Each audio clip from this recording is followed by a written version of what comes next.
Hello,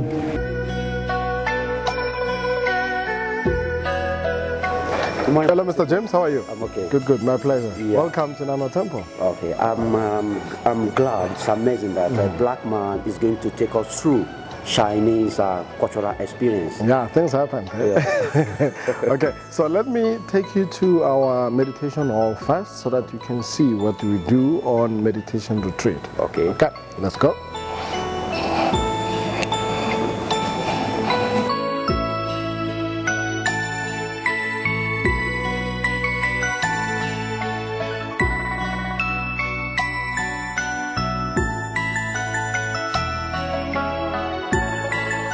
Okay, now you're welcome in the meditation hall. Come and have a look.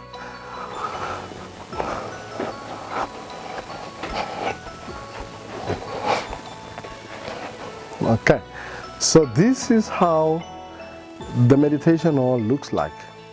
What we practice here is called Zen Meditation. Okay, these are the benches of where people sit and do meditation. So I'm going to walk you through the master, where the master who's going to be conducting the meditation, where he sits. Come and have a look.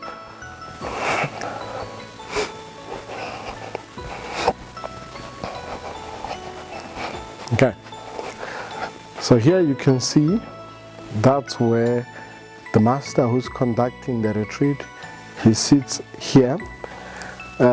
Sometimes he's got an assistant next to him who will sit here. All right, so this is for the participants. Meditation is open to everybody, okay, and we've got levels of meditation. For those who are not really good in meditation, we have to start them to teach them how to meditate. So we call that level 1. It's called beginners retreat level 1. So they start in a good level with a good foundation. They do same meditation, but now their time is a little bit shorter because they cannot sit long.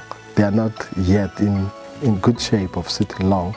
So for those who keep on practicing, coming again, they'll be upgraded to level 2. So level 2 is different from level 1 because there's where does the one return to? Okay, so you need to find yourself. Where do you return to? Where does the one return to? Yeah, so it's a big question. Eh? Yeah, it's a big question. Yeah, okay. So this one, Mr. James, you can try. You can try. Okay. You can try to sit. Okay. And have you learned meditation before? No. Okay, we tell you how to sit. Okay. You sit, your bums must be here. Oh, yes. Okay. Okay. And when you sit, when you sit, I know you're wearing a trouser. Sometimes we need comfortable clothes, but it's fine. You just put your legs like this. You can put one here, one like this, and then you hold it like this, and then you pull it down a little bit, and then you pull this one out a little bit inside. Yeah, your legs are still stiff, but with time you'll be okay. And you don't have to be to touch the back. You don't kneel against the wall because the more you relax, the more you fall asleep. So we need your mind. Your mind is very, very important. Okay. And this is how you sit. You have to put your hands like this. And then you sit straight, your face in front. It's like you're facing me, but you close your eyes a little bit and then you sit like this. And then you have to be comfortable and relax. You don't think of any of your troubles. The only thing you think of is where is your mind. You have to understand where is your mind. So that's meditation. But for you, because you are not yet good, then we give people like you this bench. Okay, you can come and sit in the bench. We give you the bench, and with the bench, because you are not good in meditation, so you have to do like this. You know? You have to do like this, and then you sit like this because you're not yet good. So you sit like this, and then you relax.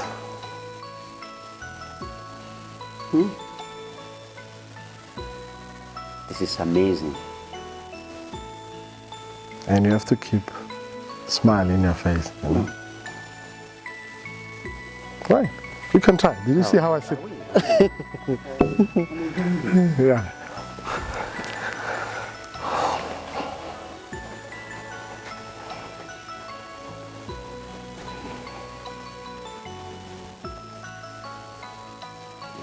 Really? Yeah. I can feel it. Good.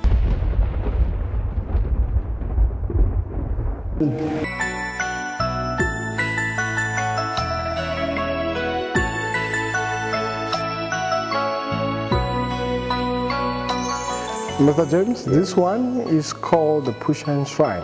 When we're talking about the shrine, we're talking about the temples now. The temples, so okay. come and have a look at the temple.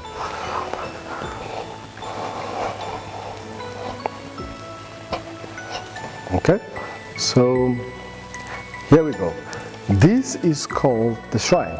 Okay. And this is the shrine which is called Pushan in Chinese. It's called Pushan Shrine. It's a shrine. Pushan Shrine, it's taken from the Chinese word. Okay. But we have a word in Pali and Sanskrit, it's called Samanta Patra. Samanta Patra is this one. Oh. So this is Samanta Patra Bodhisattva. Bodhisattva. So this is a Bodhisattva. We're still going to show you the Buddha. The Buddhas are in the main shrine. These are the Bodhisattvas. So in Chinese it's called Pushan Busa.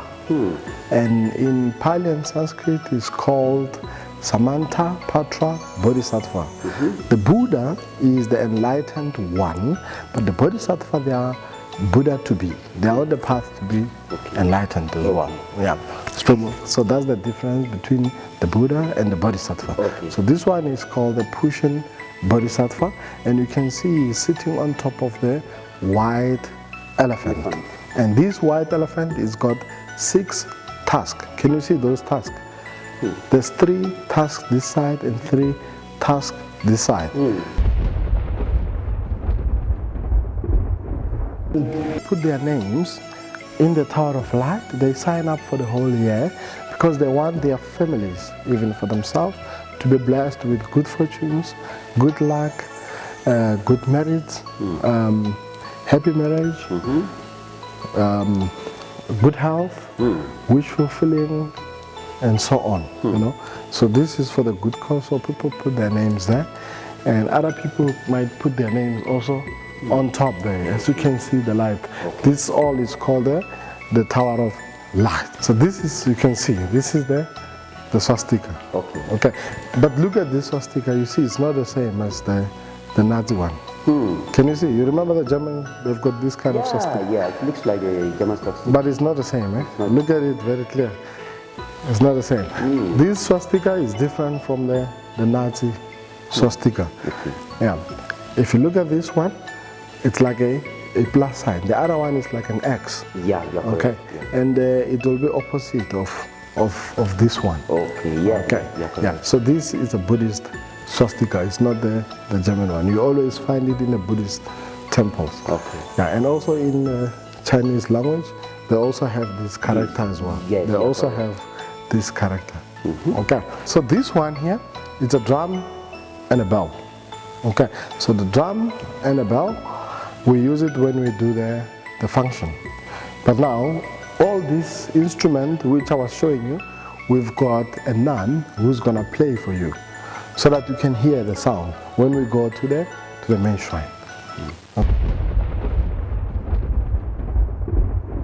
100 years ago, had one Indian prince. His name is Siddhartha.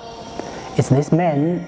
He make vow to discover the truth of the universe.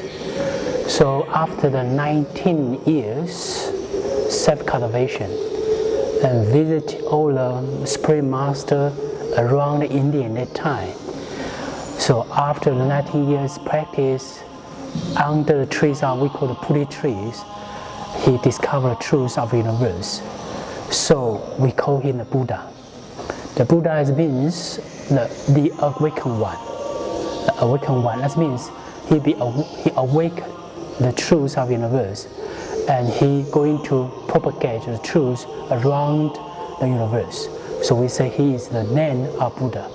So that's the Siddhartha, and we call the Sikamoni Buddha. He is the origination of this belief. So he stayed after he became a Buddha, and he propagate the Buddhism, the truth around the Indian for 49 years, and after he passed away. So after he passed away, his teaching is be passing down by generation by generation. So now we call it Buddhist belief. Okay, and how the Buddhism belief from the Indian spread to China, because we have many patriarchs. One generation by one generation bring the teaching of Buddha to China and be translated by Chinese language. But more important, especially in Chinese Buddhism, we call Zen or we call the Chan school. That is more mainstream in the Chinese Buddhist belief. And these main belief streams we call the Chan school. Or in Japanese, the language we say Zen, but actually in Chinese we say Chan. And this school is the first patriarch, we say Bodhisattva. The first one bring the belief come to China and passing down by one patriarch till now. In this, now we have 48 generations. So my master, Venerable Master Xing Yun, the founder of all the group, he is a 48 patriarch for this generation. And so we all his disciple. So the origin.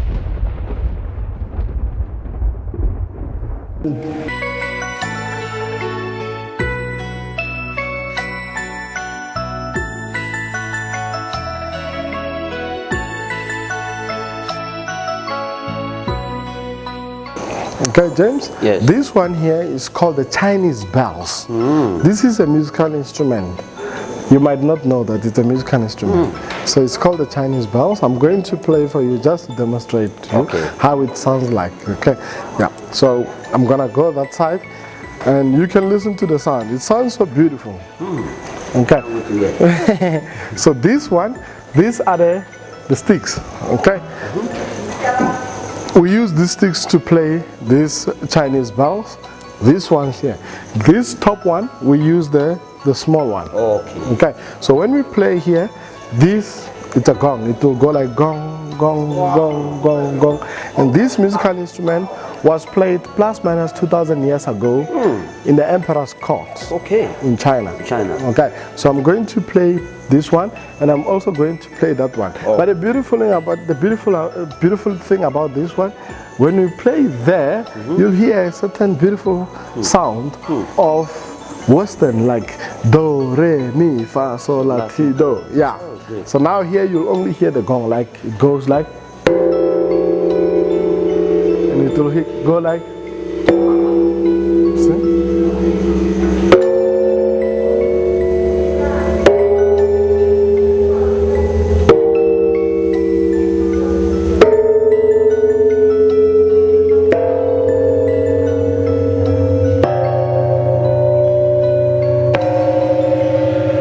So you have to make sure that you play on this part.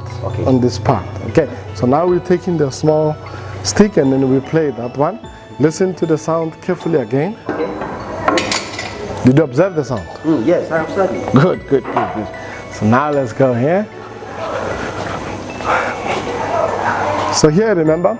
Yeah. When we play here, that do, re, mi, fa, sol, la, ti, do, you'll hear it. Okay. Like.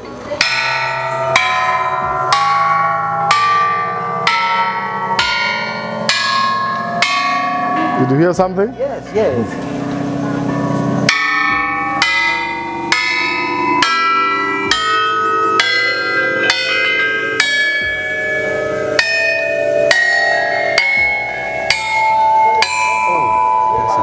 See, this is how we play. That's amazing. Beautiful. I do this.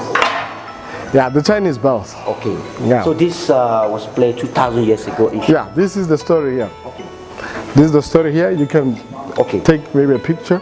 You see, this is the Chinese bells, a replica of original instrument that was played in the emperor's court, dating all the way back to the Han Dynasty in China, roughly 2,000 years ago. Yeah. As you can see, they have no internal ringers. They were played using two large wooden poles or staffs more than one musician will have to play at one time. So this is how it sounds like. Okay.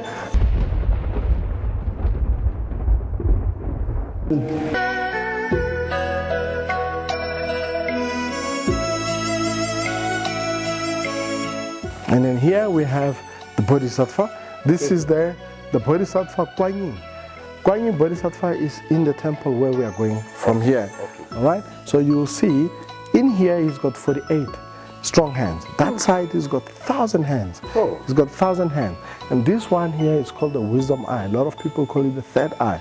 So this is the third eye. So this is the position of putting your hands when you bow or when you greet one of the masters or when you greet one another as brothers in arms, like a Buddhist brother. And this is the position I was telling you to sit when you do meditation. You remember? You sit like this and you do meditation. Your hands must always be like this. And this is the lotus flower. A lotus flower in Buddhism is the flower of changes, So we'll tell you the story about Sakyamuni Buddha. And this is what I played for you. This is what I've played for you. This is called the Chinese bells. You remember those Chinese bells we were playing? And this is just a small one. That one is a big one. And we also have the earthquake detector. You can see this is something which was detecting the earthquake. It's also written here, Hofen earthquake detector. This was detecting the earthquakes.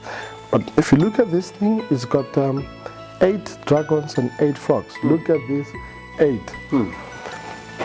If you look at this one and there's another one behind there, you can see this one on the side and this one on the side.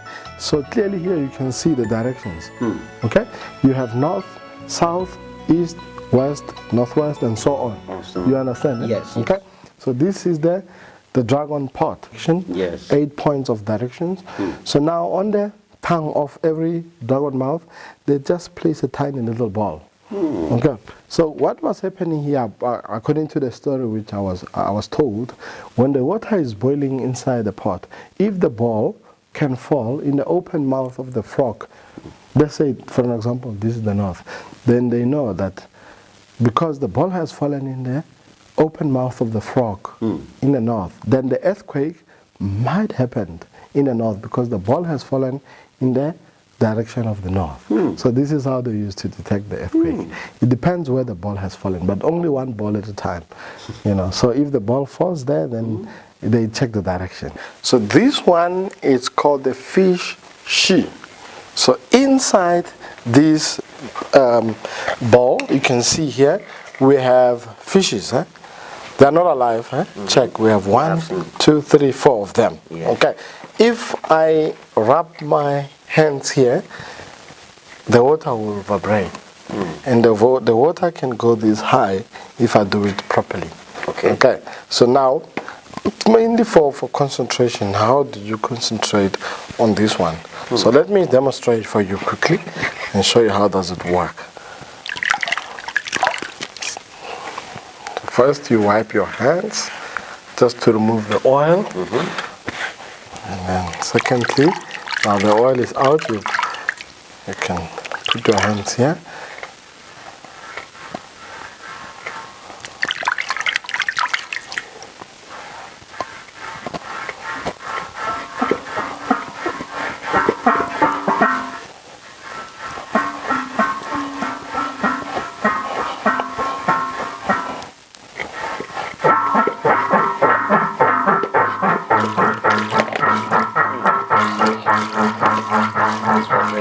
Yeah, so this is how you do it.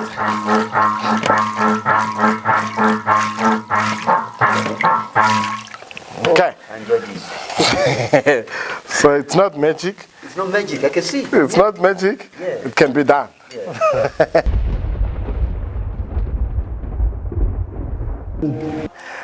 Normally, ordinary people like me and you can use the side one, not the middle one. The middle one is used by the monks and the nuns. Okay, let's go.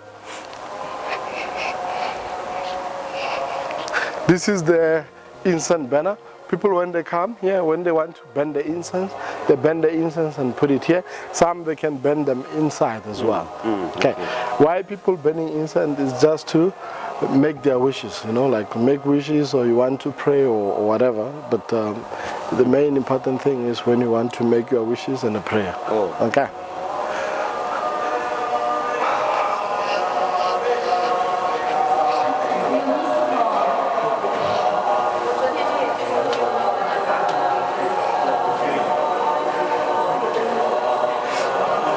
Okay, so now this is how the main shrine looks like. You can see the beauty of the main shrine. Yes. It's big and it's beautiful. Beautiful. Come closer.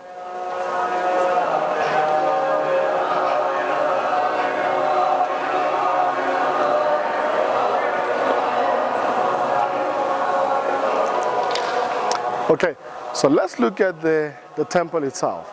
So you can see that the temple is big. Yes. It's very big. We mean the space itself, it's big. So that's why it's one of the biggest temples in Africa. We mean the shrine, the space of the shrine. Okay, and you can see the big, the Buddhas as well. The statues of the Buddha, they're also big. Okay, and with the temple we allow visitors to come to the temple to burn the incense and to do offerings and also to make their wishes. It's open from Tuesday to Sunday. It's open to the public. You just walk in and you go in the reception there, you get the incense, then you can put wherever you want to put. You can put in this Buddha here. This Buddha is called the Amitabha. You can put in front of him. You can put also in this Buddha, it's called the Sakamuni Buddha. You can also put in this one, it's called the medicine Buddha. Okay, and these things, we call them the cushions, as you can remember. These cushions in front, 1, 2, 3, it's for you when you want to kneel down or when you want to do the bow. Those ones behind there, you can see how they sit. It's for meditation. If you want to sit in a meditation where you can sit and do your own meditation. And we also have the chairs and the chairs and tables over there. I'm going to walk you in there and just to show you what we do as well. There what we do, we write the Chinese characters. Okay. It's just to trace the Chinese characters, especially for kids. Like I can see there's one child who's busy there writing. Let's see what she's doing. So here you can see the Chinese characters are already written. What she's doing, she's just tracing on top of the characters which are already written. Okay, the aim of this for kids and for adults is just for you to keep yourself busy, but not in a case of being busy as well. It's the case of other people, when they come inside the shrine, they don't know about meditation. They don't know how to sit and meditate. So the only thing which it can keep their mind concentrated and focused, they take these characters. By taking these characters, start to trace. Your mind is coming back together now. You are relaxed, and it's you and the concentration of the painting or the concentration of tracing these characters. You remember that if you don't concentrate, you're not gonna write properly. Yes. But the more you concentrate, the more you can trace properly. And as you can see them, they are not easy to be written. You can see them, they are not easy to be written. And as I can see this young girl, she have traced them very accurately. Look how beautiful it is. Okay, and all these Chinese characters, they're coming from the sutras. These are short sutra and mantras from the sutras. Okay, thank you very much. All right. Okay.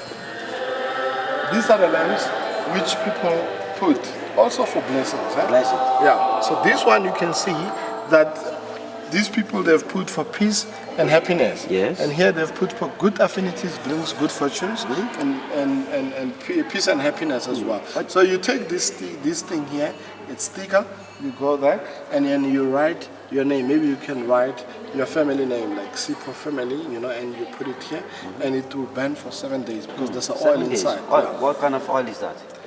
Paraffin. It's not paraffin, it's a certain oil. Okay. They bought this oil and they put it inside here. So this oil can burn for 7 days. So in that 7 days you'll be blessed. Here we also have another one which says our whispering virtues and ocean of prosperity. So inside here. Okay. As you can see inside, there are many of them. You put it inside here. Okay. Okay. It remains in the temple as a form of blessing. Oh, good. Okay.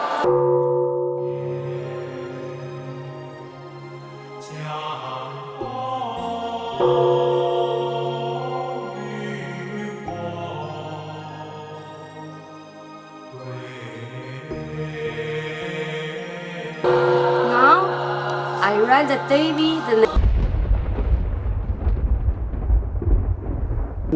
The head, this empty, this empty, this empty, this empty, this why？ 这个就是表示佛门里面的六度，它有6个法门，有6度，所以我们的鞋子都会挖6个洞。 Okay, these shoes, they've got those 6 spaces because of they call them Arahat shoes. This is called the 6 perfections. 6 perfections. 这个是佛门里面的科子。 Okay, this one is called the Ketz. I don't know in English, but the sound is like this.